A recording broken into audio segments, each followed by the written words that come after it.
there are three quotes that I have from you that have really resonated with me. The first one is, what would this look like if it were easy? Right. I love that. Do a good job, make sure everyone knows about it. I love that. Actually, when I read that for the first time, I think it's like in one of the textbooks, which unfortunately, this is now going to be a gold mine for me. I'm going to sell it in the future for tens of thousands of dollars. Anybody wants one, we'll send them to you. We got a bunch. And they are not cheap to produce, let me tell you. Yeah.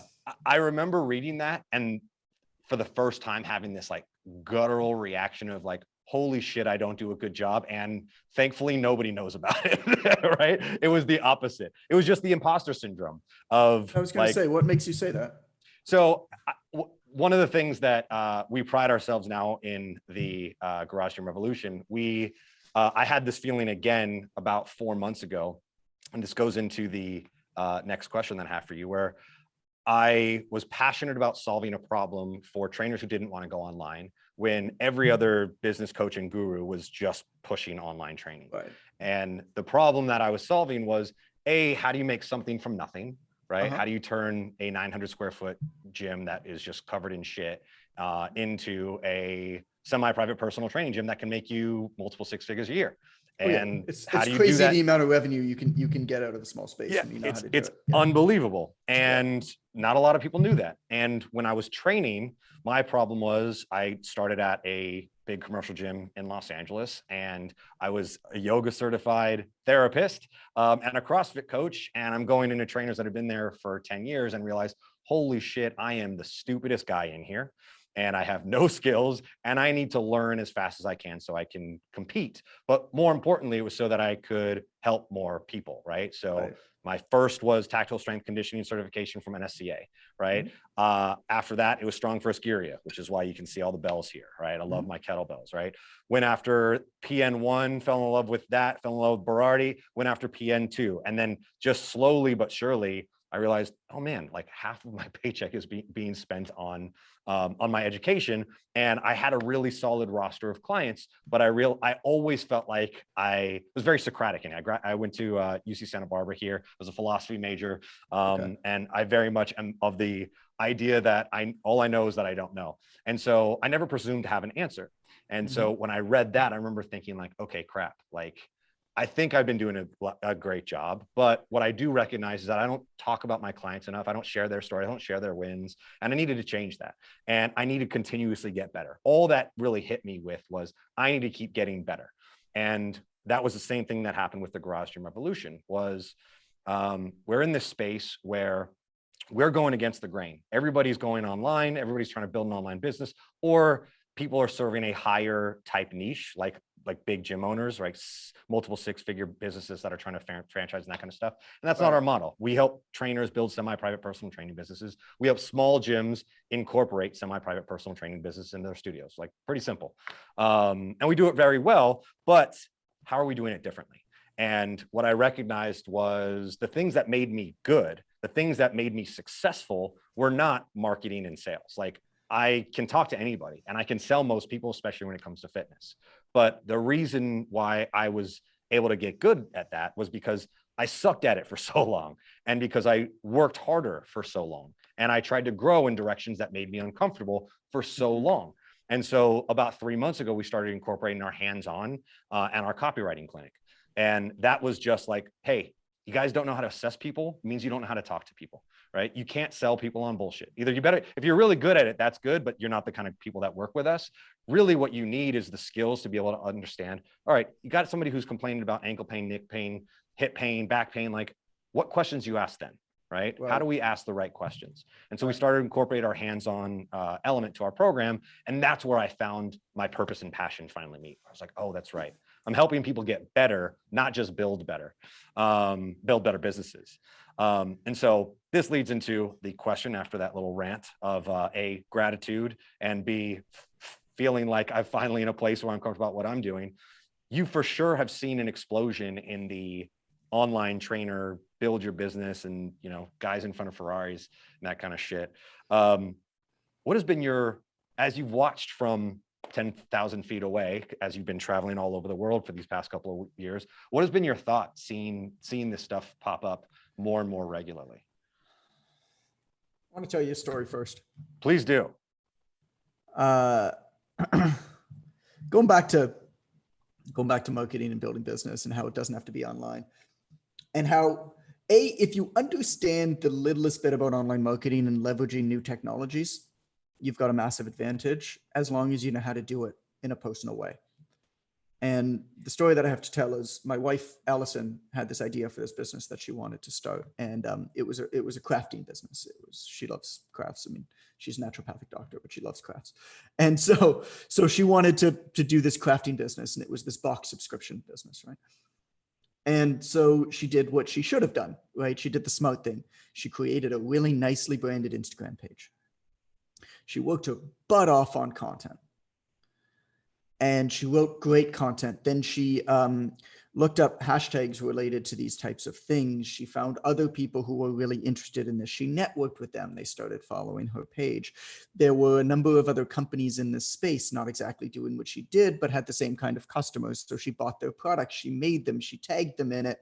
And then people who engaged, so then they shared, and then people who engaged with that, she engaged with them and they started following her. This took her 6 months. She still hadn't built a single product yet. She still hasn't built a single product. Here's what I think she should have done. I think she should have typed in big words in Microsoft Word on her computer, "Hi, I'm Allison, and I love to craft. If you love to craft, I'm organizing a group locally. Go to this website and enter in your email, and I'll drop more information. P.S. This is just friends getting together." Print that out, 50 copies of it. Your only cost for this entire thing, by the way, is paper and ink. Print that out, 50 copies of it, post it around the neighborhood that we live in. You don't have to do business internationally. Who cares? You know how many people are going to buy from you within a 10-kilometer, 10-mile radius? Sign up for a free MailChimp email account. I don't care. Pick one of the ones that's free up to 2,000 subscribers or whatever. Do a little opt-in box, opt-in page on some free thing, right? Connect that with the QR code or whatever is on your page. And then you just send them an email and say, okay, so the first time that we're going to do it, we're going to be doing art from Oaxaca, Mexico. I'm going to go, here's how it's going to work, right? I'm going to go out and I'm going to buy all the supplies. I'm going to divvy it up into individual bags.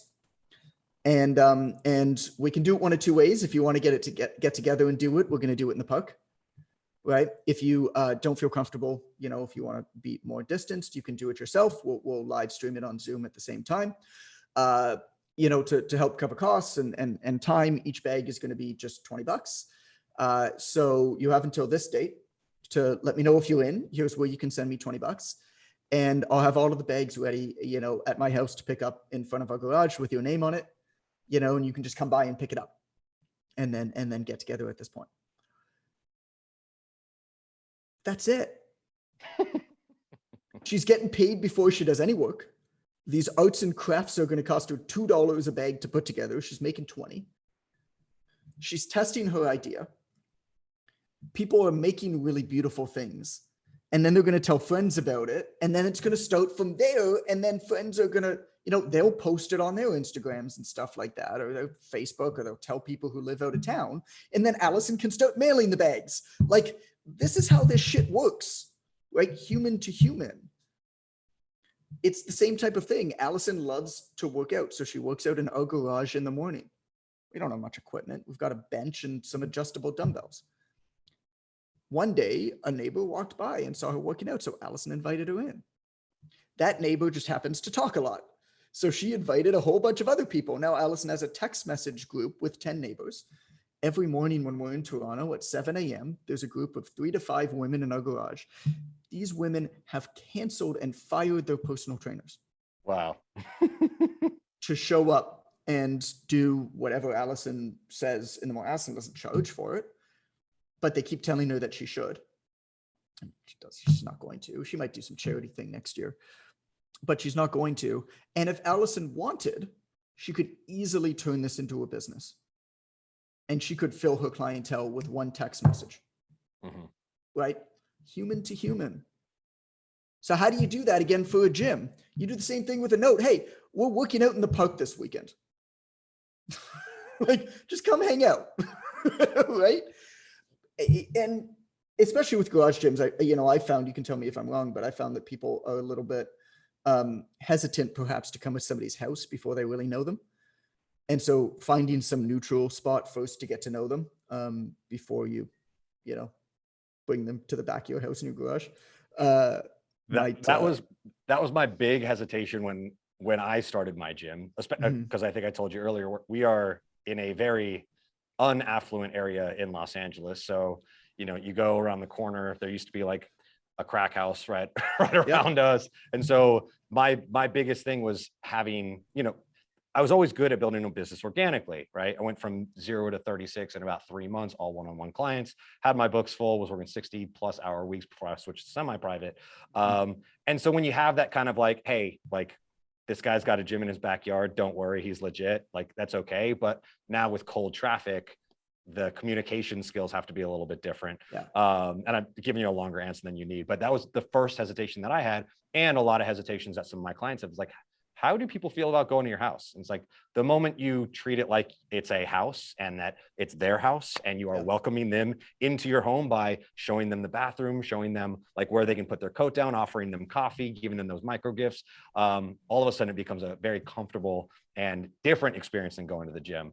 And something that a lot of people actually are attracted to. But we're definitely not going to attract people who are looking for air conditioned, cold towels, that kind of stuff. It's different. It's a different type of clientele. I think that's exactly it. And I guess the main point here is what you see all day in front of you is what's online. And so what you see is not necessarily what's really important, right? Building a big international following is completely fucking irrelevant for most people. It just straight up doesn't matter. Right. There's a woman, my mom keeps telling me about this woman that is a personal trainer, is a fitness instructor, and has a group of 50 or 60 retired women that she does fitness classes for locally. And whatever this woman wants to do, these other 50, like, this woman says, hey, this hairdresser is great. The 50 women go to the hairdresser. Like, that's her entire business. She doesn't have an online presence. It's irrelevant. And there's so much opportunity locally. There's so much opportunity in just doing things that are maybe a little bit harder or force you to be maybe a little bit more human. There's more opportunities in that than there ever was. You've just got to be a little bit creative. There's nothing to do with funnels. There's nothing to do with Instagram pages. It just doesn't, this stuff just doesn't matter.